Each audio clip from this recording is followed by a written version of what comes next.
Reka nongere masuze kandi mbifuriza ibihe byiza mwebwe mukomeje kudukurikira mukomeje kwa natwe makuru ndetse n'ibiganiro bitandukanye ndizera neza ko mukomeza kugenda mugubwa neza. Ni inkuru ibabaje cyane, ni inkuru itigezeho muri aka kanya. Witwa Musenyeri Kizito bahuje imihigo akaba yakoze impanuka ikomeye cyane, umuntu umwe aza guhita asiga ubuzima. Musenyeri Kizito bahuje imihigo wayoboye diocese ya Ruhengeri ndetse n'iya Kibungo yakoze impanuka nyuma yo kugongana n'umunyonzi wahise yitaba Imana mu gihe we yajyanywe kuvurirwa mu bitaro bya Masaka.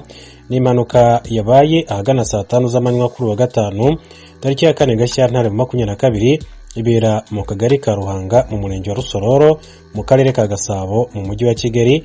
Umuvugizi wa polisi ishami ryo mu muhanda CSP Irene Irere yemereye kimwe mu bitangazamakuru bikorera imbere mu gihugu cy'u Rwanda ko impanuka hitanye umuntu umwe. Yagize ati imodoka ya Ravafo yaritwawe na Musenyeri Kizito bahuje imihigo yagonze umunyegare, amaze kugonga yagonze n'ipoto y'amashanyarazi. Umunyegare we yahise apfa. Ati bamujyanye mu bitaro bya Kacyiru, naho Musenyeri bahuje imihigo Kizito we yakomeretse yajyanywe mu bitaro bya Masaka. Ati ku kijyanye n'impanuka yateye n'icyaba cyateye iyi mpanuka, impamvu yaba yateye impanuka yavuze ko bikiri mu iperereza bizamenyekana nyuma. Yakomeje asaba abantu kwitwararika mu gihe bakoresha umuhanda. Ati abantu bose bakoresha umuhanda bagomba kubahiriza amategeko kandi umutima ukaba uri ku rugendo barimo kugira ngo batagira ibyo bahutaza cyangwa se bangiza bakaba banakangirika cyangwa se banahaburira ubuzima cyangwa abandi bantu bakaba bahaburira ubuzima.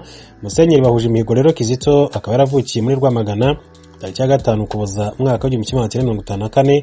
Yahawe isakramento ry'ubusaseridoti ku itariki 25 Nyakanga mwaka wa 1980.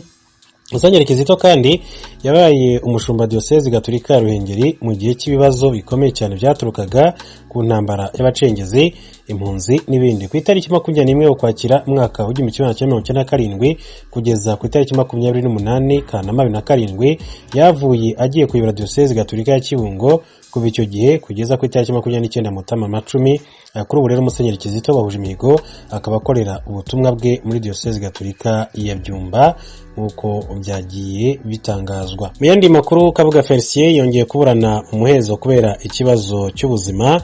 Iburanisha cyangwa se iburanisha ry'ibanziriza rubanza ku munyarwanda Kabuga Felicien ukekwaho uruhare rukomeye muri jenoside yakorewe abatutsi muri Mata mwaka wa 1994 byakomereje mu rukiko mpuzamahanga mpanabyaha Irahe mu Buholandi mu muhezo ku busabe bw'ubwunganizi. Mucamanza uyoboye Ian Benomi akaba yemerera umwunganizi wa Kabuga witwa Emmanuel Artite icyifuzo cyo kumva urubanza mu muhezo, avuga ko ari ku mpamvu z'ubuzima butifashe neza bw'uregwa. Kuri uyu wa 4 tariki ya 3 Gashyantare nibwo Kabuga Felicien yitabye urukiko yifashishije ikoranabuhanga. Mucamanza Ian Benomi yategetse ko urukiko rwakira indi raporo yuzuye ku buzima bwa Kabuga Felicien.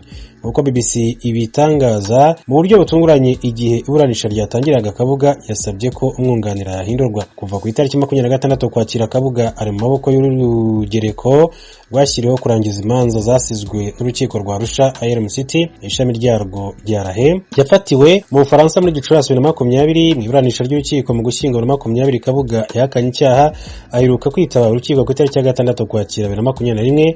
Kabuga aregwa ibyaha 7 birimo 5 bijyanye na jenoside, itsembabwoko, ubufatanyacyaha muri jenoside, kuyobora no gukangurira rubanda gukora jenoside, kugerageza gukora jenoside ndetse no gucura umugambi wo gukora jenoside. Ibindi birego birimo gutoteza ndetse no gutsemba, byombi nk'ibyaha by'ibasinyaka muntu.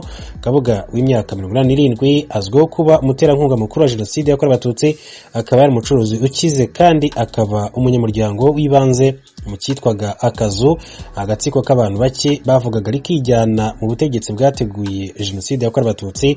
Yabaye kandi perezida w'inama y'abanyamigabane ya Radio RTRM, Radio et Television Libre de Mikorin. Yagize uruhare mu gushishikariza ubwicanyi nk'uko byagiye bigarukwaho mu rukiko. Akaba rero ari mu Buholandi Irahe aho agomba kuzaburanishirizwa. Tuve kuri iyo nkuru turena andi makuru atandukanye akomeje kugenda avugwa. Umupaka wa Gatuna uhuza u Rwanda na Uganda wasubiye kuba nyabagendwa inyuma y'igihe warumaze imisi warugawe kubera icuka kibi cari hagati y'ivyo bihugu bibanyi. Mu gicugu cuno wa mbere ijwi rya Amerika ryarungitse Assumpta Kabuyi ku mupaka wa Gatuna kuturabira uko vyifashe. Ashitseyo abwira Aloyize Bigirimana uko yabisanze. urakoze cyane nk'uko wari ubivuze koko ni saa 9 za mu gitondo hano mu Rwanda. icyo nakubwira ni uko niko byari biteganyijwe ko saa 6 zuzuye umupaka ufungurwa, ariko iyo saha sinzi n'ubu tuvuga bikabyumva hahise hagwa imvura nyinshi cyane. abantu basanzwe baba ku mupaka batuze bati ni ubwa mbere imvura ntiyari iherutse, imvura nyinshi cyane ku buryo nta kintu kimwe, nta muntu ucaracara. n'abashinzwe umutekano benshi bari hano cyangwa se n'abanyamakuru nibo bari hano ku mupaka, bose bahise bihinda bajya kugama, abandi basura mu mamodoka. nta muntu n'umwe tugeze tubona kuva icyo gihe wabashije kwambuka. tukigera hano twasanga hari umunyarwandakazi umwe wari umaze kwambuka, ariko ibyo byo ntibisanzwe ko n'ubundi abanyagihugu n'ubwo imipaka yari ifunze, iyo harimo umunyarwanda ashaka gutaha bwo n'ubundi yatahaga, ariko uko byari biteganyijwe ko abantu baza ku bwinshi, kugeza uyu mwanya nta muntu n'umwe uraza, kuko niba umwanyumva imvura ni nyinshi cyane hano ku mupaka wa Gakenke. mbega hari bande, hari abo bitabye ibi birori mu bategetsi b'ibyo bihugu bibiri n'aho imvura yaguye?